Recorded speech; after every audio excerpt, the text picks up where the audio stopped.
Bismillahirrahmanirrahim. Assalamu alaikum students. Welcome to our YouTube channel Halim Study Insights.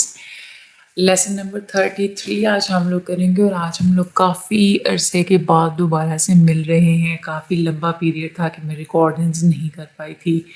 I was struck in some matters of my life. मैं जो है वो manage नहीं कर सकी थी कि मैं वीडियोस को जो है वो दोबारा से कंटिन्यू कर सकूं, बट इंशाल्लाह अब जो है वो हम स्टार्ट लेंगे और मेरी कोशिश यही है कि ये वाला जो अब हमारा जो सेमेस्टर है ये कंप्लीट होने से पहले ही ये जो मेन सब्जेक्ट्स हैं हमारे इनके मैं आपको लेक्चर्स कंप्लीट करवा दूँ। ठीक है, तो लेसन नंबर 32 हम लोग कर चुके थे। लेसन नंबर 33 है। आज हम लोग ये देखेंगे कि स्पेसिफिकेशंस और एनालिसिस रिपोर्ट्स जो हैं वो कैसे लिखी जाती हैं। ठीक है, basically our today's lesson is consist on two parts. First portion is about specifications and second portion will be about analysis reports. तो सबसे पहले तो हम ये देखते हैं कि स्पेसिफिकेशंस होती क्या है। अच्छा, आपने देखा होगा कि बाज़ दफ़ा आप कोई इलेक्ट्रॉनिक्स की कोई चीज़ ख़रीदते हैं ना, ख़ास तौर पे तो उसके साथ एक मैनुअल होता है। ठीक है, उसमें हर पार्ट के बारे में लिखा हुआ होता है, इंस्ट्रक्शंस लिखी होती हैं, हाउ टू यूज़, एरर्स कैसे आ सकते हैं, चीज़ ख़राब कब हो सकती है, कैसे हो सकती है, सिम्टम्स क्या हो सकते हैं, मतलब ये सारी चीज़ें जो लिखी होती है वो जो पूरा एक मैनुअल होता है ना, उनको हम लोग बोलते हैं स्पेसिफिकेशंस। कंप्यूटर इंडस्ट्री की अगर हम लोग बात करें तो उसमें डिज़ाइन फेज़ के अंदर जब डिज़ाइन किया जाता है तो डिज़ाइन फेज़ के अंदर ये स्पेसिफिकेशंस लिखी जाती हैं। हार्डवेयर इंजीनियर्स हों या सॉफ्टवेयर इंजीनियर्स हों, टेक्नीशियंस हों, प्रोग्रामर्स हों, वो सारे के सारे स्पेसिफिकेशंस लिखते हैं और स्पेसिफिकेशंस सबसे ज़्यादा इम्पोर्टेंट डॉक्यूमेंट समझा जाता है।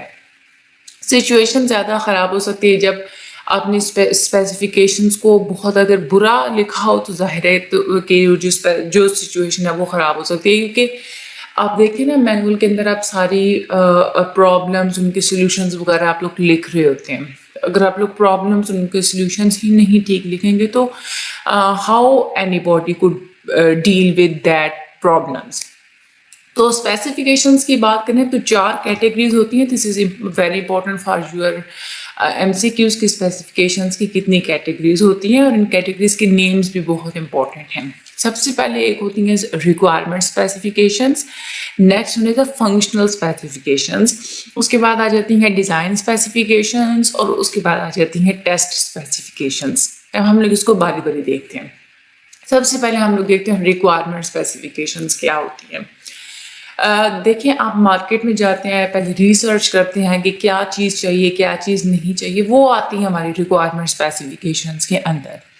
मार्केटिंग के जो लोग होते हैं वो स्पेसिफाई करते हैं कि हमारी जो मार्केट है, हमारे जो लोग हैं वो अब क्या चीज़ देखना चाह रहे हैं, उनको किस तरह के कंप्यूटर्स चाहिए, कौन से लोग हैं, कौन सी कंपनीज हैं वो जो कंप्यूटर्स यूज़ करेंगी, किस तरह के कंप्यूटर्स यूज़फुल होंगे। ये सारी जो रिसर्च होती है ना ये की जाती है, जो डॉक्यूमेंट बनाया जाता है उसको हम लोग बोलते हैं रिक्वायरमेंट स्पेसिफिकेशंस। बेसिकली इन स्पेसिफिकेशंस हम लोग प्रोडक्ट डेफिनेशन कर रहे होते हैं, यानी कि किसी भी डिज़ायर प्रोडक्ट के बारे में आप लोग जो मार्केटिंग लिख रहे होते हैं उसको हम लोग क्या बोलेंगे, प्रोडक्ट डेफिनेशन। हम ये बता रहे हैं ना कि किस किस्म का प्रोडक्ट चाहिए, क्या चाहिए, तो इसीलिए हम लोग कह सकते हैं कि ये प्रोडक्ट डेफिनेशन इसके अंदर आ जाती है। उसके अलावा आप लोग इसमें फंक्शंस लिस्ट भी लिखते हैं, यानी कि जो डिज़ायर्ड प्रोडक्ट है, जो आप प्रोडक्ट बनाना चाह रहे हैं उसके अंदर कौन कौन सी कैपेबिलिटीज़ होनी चाहिए, वो कौन कौन से काम कर सकता हो, ये आ जाती है हमारी फंक्शंस लिस्ट के अंदर।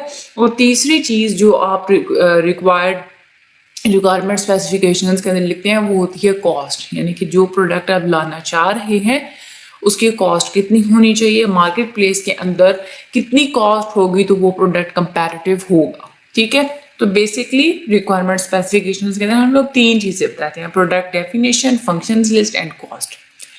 दूसरी तरह की जो स्पेसिफिकेशंस हो that is a functional specifications. ये वाली जो स्पेसिफिकेशंस होती हैं ये बुनियाद बनाती हैं, इसी की बुनियाद पे आप लोग आगे चल के डिज़ाइन स्पेसिफिकेशंस लिखते हैं। अब जो फंक्शनल स्पेसिफिकेशंस होती हैं वो दो तरह की होती हैं, हार्डवेयर फंक्शनल स्पेसिफिकेशंस भी होती हैं और सॉफ्टवेयर फंक्शनल स्पेसिफिकेशंस भी होती हैं। अच्छा, यहाँ पे जो सारे नेम्स है ना, ये आप लोगों को रटलाइजेशन करने की ज़रूरत नहीं है। मैं बेसिकली आप लोगों को एक कंसेप्ट दे देती हूँ ताकि अगर कोई हेडिंग आ भी जाती है एमसीक्यूज में तो आपको मार्किंग करने में थोड़ी आसानी हो, तुक्का लगाने में आसानी हो। ठीक है, हार्डवेयर फंक्शनल स्पेसिफिकेशंस क्या होता है कि वो स्पेसिफिकेशंस जिसमें आप लोग प्रोडक्ट के हार्डवेयर के जो पार्ट्स होते हैं ना, यानी कि वो हिस्से जिसको आप लोग टच कर सकते हैं, छू सकते हैं, उनके फंक्शंस के बारे में आप लोग लिखते हैं। उसके फंक्शंस की डिस्क्रिप्शन लिखेंगे, इलेक्ट्रिकल डिस्क्रिप्शन लिखेंगे, उसके फिजिकल कैरेक्टरिस्टिक्स क्या हैं, किस तरह का एनवायरनमेंट चाहिए, इस तरह की ये जो सारी चीज़ें ये आप लोगों की हार्डवेयर फंक्शनल स्पेसिफिकेशंस के अंदर आ जाएंगे। उसके बाद दूसरा होता है सॉफ्टवेयर फंक्शनल स्पेसिफिकेशंस, यानी कि किसी भी प्रोडक्ट के फंक्शन करने के लिए प्रोडक्ट के उस चीज़ के वो हिस्से जिसको आप लोग छू नहीं सकते। जैसे देखिए आपका कंप्यूटर है ना, इसमें MS वर्ड होगा, MS एक्सेल होगा, तो मुख्तलिफ किस्म के जो सॉफ्टवेयर होते हैं ना, उनके क्या फंक्शंस हैं, उनकी जो स्पेसिफिकेशंस लिखी जाती है वो आ जाती हैं आप लोगों के सॉफ्टवेयर फंक्शनल स्पेसिफिकेशंस के अंदर। उससे रिलेटेड रिस्क, उसके असम्पशंस, मेंटेन आपने कैसे करना है, उसकी सारी डॉक्यूमेंटेशन, ग्लॉसरी वगैरह वो उसके अंदर आ जाती है। तीसरी तरह की जो स्पेसिफिकेशंस होता है that is the design specifications. Design specifications की बुनियाद पे ही आगे चल के टेस्ट प्लान्स और यूज़र डॉक्यूमेंटेशन की जाती है। ठीक है, इसमें भी दो तरह के होते हैं, हार्डवेयर डिज़ाइन स्पेसिफिकेशंस और सॉफ्टवेयर डिज़ाइन स्पेसिफिकेशंस। ज़ाहिर है जो चीज़ के जो हार्डवेयर के जो हिस्से हैं उनके डिज़ाइन के बारे में जो स्पेसिफिकेशंस होती हैं वो हार्डवेयर में आ जाएंगी, और सॉफ्टवेयर के अंदर जो है उस प्रोडक्ट के अंदर जितने भी सॉफ्टवेयर हैं उससे रिलेटेड जो है वो स्पेसिफिकेशंस आ जाएंगी। Last one is the test specifications. Test specifications में क्या करते हैं, test specifications basically applicable documents होते हैं जिसकी बुनियाद पे आप क्या कर सकते हैं कि प्रैक्टिकल एप्लीकेशंस जो है वो आप लोग फॉलो कर सकते हैं, आप लोग प्रैक्टिकली इस चीज़ को अप्लाई कर सकते हैं। ये वाले जो डॉक्यूमेंट्स होते हैं ये आपको पूरे पूरे प्रोसीजर्स बताते हैं। आपने देखा होगा आप कोई मशीन लेते हैं, उसका जो मैनुअल होता है उसमें लिखा होता है पहले ये करें, फिर ये करें, ऑन करें बटन, ये बटन इस चीज़ के लिए, ये इस चीज़ के लिए, ये करेंगे तो ये होगा। ये सारी टेस्ट स्पेसिफिकेशंस के अंदर आ जाती हैं। ठीक है, टेस्ट स्पेसिफिकेशंस के अंदर दो चीज़ें होती हैं, एक होता है एप्लीकेबल डॉक्यूमेंट्स जिसमें सारा टेस्ट का प्रोसीजर होता है, चीज़ को चलाने का प्रोसीजर होता है, और दूसरा इसमें आ जाता है टेस्टिंग मेथड। यानी कि इस सेक्शन के अंदर क्या होता है कि चीज़ को चलाने का जो प्रोसीजर की जो स्टेप बाय स्टेप डिस्क्रिप्शन होती है वो टेस्टिंग मेथड के अंदर लिखी जाती है। ठीक है, तो आज के हम जो लेक्चर का जो पहला पोर्शन था वो हमने क्लियर कर लिया जो कि हमारे स्पेसिफिकेशन से रिलेटेड था। अब हम लोग पढ़ेंगे एनालिसिस रिपोर्ट्स कैसे लिखी जाती हैं। अच्छा, एनालिसिस रिपोर्ट क्या होती है, एक चीज़ आप लोगों ने हमेशा याद रखनी है कि कोई भी जो रिपोर्ट होता है, किसी भी रिपोर्ट का फॉर्मेट परफेक्ट नहीं होता। जो कंपनी होती है ना, हर कंपनी ने अपने डॉक्यूमेंटेशन के कुछ स्टैंडर्ड्स बनाए होते हैं ताकि इस इशू को रिजॉल्व किया जा सके, फॉर्मेट से रिलेटेड किसी को कोई मसला ना हो। उसी फॉर्मेट के मुताबिक ही जो है वो एनालिसिस रिपोर्ट्स बनाई जाती हैं।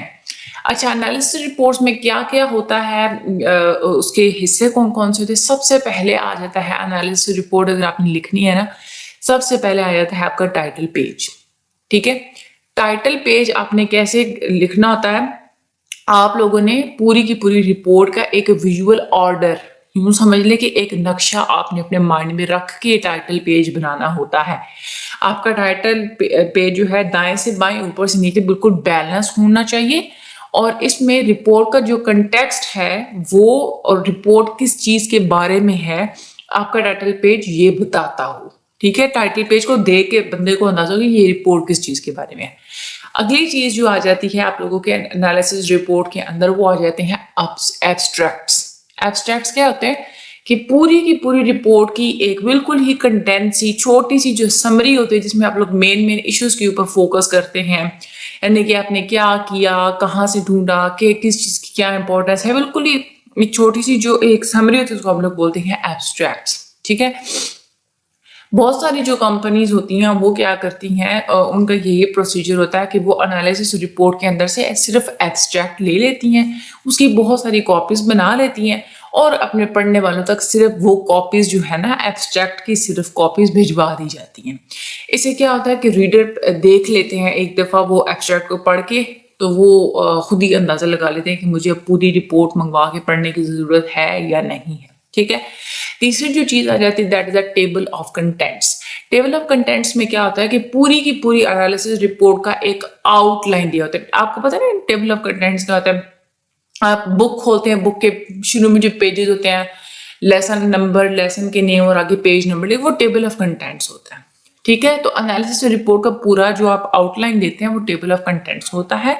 इसमें क्या होता है, जो लोग पूरी की पूरी रिपोर्ट नहीं पढ़ना चाह रहे होते वो सिर्फ टेबल ऑफ कंटेंट्स जल्दी जल्दी से पढ़ लेते हैं। आपकी टेबल ऑफ कंटेंट्स के अंदर क्या क्या चीजें होनी चाहिए, पूरी रिपोर्ट के अंदर जितनी भी हेडिंग्स और सब हेडिंग्स हैं वो सारी की सारी word to word table of content के अंदर मौजूद होनी चाहिए। और वो सारी हेडिंग और सब हेडिंग्स कौन से पेज नंबर पे मौजूद है ये भी आप लोगों ने आगे मेंशन करना होता है। उसके बाद एनालिसिस रिपोर्ट में जो अगली चीज आ जाती है that is list of symbols, यानी कि आपने रिपोर्ट बनाई ना, आपने उसमें कोई मुख्तलिफ किस्म के सिंबल्स यूज किए हैं तो उन सिंबल्स को आप लोग डिफाइन करेंगे। ठीक है, हर किसी को सिंबल के बारे में नहीं भी पता होता। और इसी तरह से अगर आप लोग ग्लॉसरी लिख रहे हैं तो ग्लॉसरी के में भी यही सेम चीज जो है वो अप्लाई होगी। उसके बाद आ जाती है हमारा इंट्रोडक्शन। इंट्रोडक्शन के 3 पर्पस होते हैं। एक तो ये कि आपके रीडर्स को ये पता चल जाता है कि रिपोर्ट का मेन इशू क्या है। दूसरा, आपके रीडर्स को पता चल जाता है कि रिपोर्ट के टेक्निकल इश्यूज क्या हैं। और तीसरा, पता चल जाता है कि रिपोर्ट किस मकसद के लिए बनाई गई है। ठीक है, तो इंट्रोडक्शन के अंदर ये तीनों पर्पसेस आ जाते हैं। ये तीनों पर्पसेस आप लोगों ने माइंड में रखने। मैं आप लोगों को ये जो सारा कुछ बताया ये सारे आप लोगों के MCQs हैं। उसके बाद आगे हम लोग चलते हैं, तो जो अगला जो सेक्शन होता है हमारे एनालिसिस रिपोर्ट का that is a discussion. Discussion के अंदर क्या होता है कि टेक्निकल इश्यूज का सिर्फ एनालिसिस किया जाता है डिस्कशन के अंदर। और इसमें क्या होता है कि रिपोर्ट के साथ में मेन इश्यूज के ऊपर भी आप लोग थोड़ी सी आप लोग बात करते हैं, साथ में एक्सप्लेनेशंस देते हैं, शवाहिद वगैरह एविडेंसेस वगैरह आप लोग देते हैं। आपकी डिस्कशन जो है वो डिवाइडेड होनी चाहिए, टॉपिक्स के अंदर डिवाइड होनी चाहिए, हर टॉपिक की अलग से सब हेडिंग होनी चाहिए। आखिरी जो चीज आ जाती है, सॉरी आखिरी नहीं होती बल्कि ये कंक्लूजन। एनालिसिस रिपोर्ट के अंदर डिस्कशन के बाद आप लोग क्या देंगे, कंक्लूजन देंगे। इसमें क्या होगा कि डिस्कशन में आपने जितना भी एनालिसिस किया है ना उसका आप लोग रिजल्ट दे देंगे कंक्लूजन के अंदर, आपकी इवेल्युएशन क्या है। ठीक है, अच्छा तरीका ये होता है कंक्लूजन लिखने का कि आप एक लिस्ट की फॉर्म में अपनी कंक्लूजन्स लिखें, ऑर्गेनाइज करके लिखें। आगे आ जाता है रिकमेंडेशंस। अब देखें आपने डिस्कशन में एनालिसिस किया, कंक्लूजन में आपने उसका रिजल्ट भी बता दिया। अब आगे रिकमेंडेशंस, यानी कि आप अगले बंदे को अपने बताना कि उनको करना क्या चाहिए। रिकमेंडेशंस वैसे ऑप्शनल होती है, ज़रूरी नहीं होती कि आप लोग रिपोर्ट के अंदर लिखें। वो जो रिपोर्ट्स होती हैं जिनके अंदर रिकमेंडेशंस होती हैं उसका मकसद क्या होता है कि वो रीडर्स को ये बताती हैं कि जो इंफॉर्मेशन रिपोर्ट के अंदर दी गई है अब उस इंफॉर्मेशन का करना क्या है। ठीक है, आखिर में जो चीज़ आ जाए दैट इज अपेंडिक्स। अपेंडिक्स में क्या होती है कि आपने अगर रिपोर्ट्स के अंदर कोई इक्वेशंस वगैरह लिखी हैं तो उसकी डेरिवेशंस आप लोग दे देंगे अपेंडिक्स के अंदर। आपने जो डेटा लिखा है उसका आप लोग टेबल दे देंगे। ठीक है, आप सैम्पल इक्वेशंस वगैरह हो गई ये, और अपेंडिक्स में वही चीज़ें आप लोग लिखेंगे जो आप लोगों की ऑडियंस की नीड्स के मुताबिक होंगी। एक्स्ट्रा और इररेलेवेंट चीज़ें आप लोग अपेंडिक्स के अंदर नहीं लिखेंगे। अगला जो हमारा लेसन नंबर 34 होगा उसमें आप ये देखेंगे कि कॉमन जो राइटिंग प्रॉब्लम्स होते हैं उनको आप लोग कैसे अवॉइड कर सकते हैं। तो आज का हमारा लेक्चर हो चुका है कंप्लीट। इंशाल्लाह अगले लेक्चर में होती है मुलाकात। मुझे अपनी दुआ में याद रखिएगा, चैनल को सब्सक्राइब करना मत भूलिएगा ताकि जैसे ही कोई नई वीडियो आए आप लोगों को फौरन से नोटिफिकेशन मिलते रहें। मुझे अपनी दुआ में याद रखिएगा। Thank you so much and अल्लाह हाफिज़।